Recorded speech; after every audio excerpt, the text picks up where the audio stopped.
Assalamualaikum warahmatullahi wabarakatuh. Perkenalkan, nama saya Muhammad Tuman Hakim. NIM saya 155. Di sini saya akan menjawab soal UTS dari Ibu Farahiyah. Yang pertama yaitu, mengapa sebuah negara perlu memiliki lembaga keuangan? Karena lembaga keuangan itu sangat penting bagi negara, karena ia menyediakan layanan keuangan yang mendukung pertumbuhan ekonomi seperti penyaluran pinjaman untuk investasi, menyimpan uang dan memfasilitasi transaksi keuangan. Mereka juga membantu mengatur dan mengawasi sistem keuangan. Yang nomor dua, menurut Anda, apakah bank sentral harus berdiri sebagai lembaga yang independen? Dan jelaskan alasannya. Menurut saya iya, karena dengan independensi bank sentral bisa membantu memastikan kebijakan moneter yang efektif dan konsisten. Dan alasannya adalah ya untuk meningkatkan kepercayaan pasar, mengurangi risiko manipulasi kebijakan, dan memperkuat transparansi dan akuntabilitas. Nomor 3 adalah mengapa lembaga keuangan perlu diatur dan diawasi. Dan siapa yang mengatur dan mengawasi lembaga keuangan Indonesia? Lembaga keuangan itu perlu diatur dan diawasi agar bisa memastikan keamanan, stabilitas, dan integritas sistem keuangan. Regulasi dan pengawasan diperlukan untuk melindungi kepentingan konsumen, mencegah penipuan, dan mengelola risiko keuangan. Dan siapa yang mengatur dan mengawasi lembaga keuangan Indonesia? Yaitu adalah OJK. Pertanyaan soal nomor 4.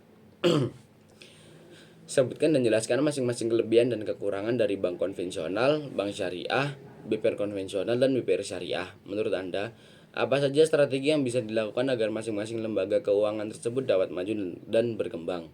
Yang pertama tadi yaitu bank konvensional. Kelebihannya adalah memiliki berbagai produk dan layanan keuangan yang komprehensif dan memiliki cakupan layanan yang luas dengan jaringan cabang yang banyak. Tapi dia memiliki kekurangan yaitu bunga dan biaya yang cukup tinggi dan tidak sesuai dengan prinsip-prinsip syariah.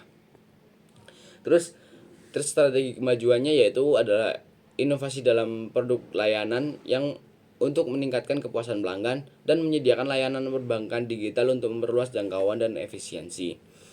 Terus yang kedua adalah bank syariah, yaitu kelebihannya adalah menawarkan produk dan layanan yang sesuai dengan prinsip syariah dan memiliki potensi pasar yang berkembang dengan meningkatkannya kesadaran akan keuangan syariah. Tapi kekurangannya adalah memiliki produk yang kurang banyak dibandingkan dengan bank konvensional tadi dan memerlukan keahlian khusus dalam manajemen risiko dan kepatuhan syariah. Dan strategi untuk kemajuannya yaitu mengembangkan produk dan layanan agar lebih inovatif dan meningkatkan pendidikan dan pelatihan staf dalam keuangan syariah. Yang ketiga yaitu BPR konvensional memiliki kelebihannya yaitu pelayanan yang lebih personal dan fleksibel. Yang kedua yaitu lebih memberikan pinjaman kepada segmen pasar yang tidak dilayani oleh bank-bank besar. Tapi kekurangannya adalah sumber daya yang terbatas dan modal dan teknologi. Terus kekurangan jangkauan geografis dan kemampuan untuk bersaing.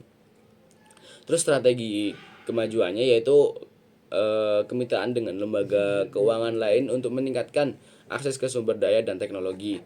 Terus meningkatkan inovasi dalam layanan dan proses untuk meningkatkan daya saing. Yang keempat yaitu BPR syariah. Kelebihan dari BPR syariah adalah menawarkan produk dan layanan yang sesuai dengan prinsip syariah, terus pelayanan yang lebih personal dan fleksibel. Terus kekurangannya adalah sumber daya yang terbatas dan modal dan teknologi. Itu sama kayak bank BPR konvensional tadi.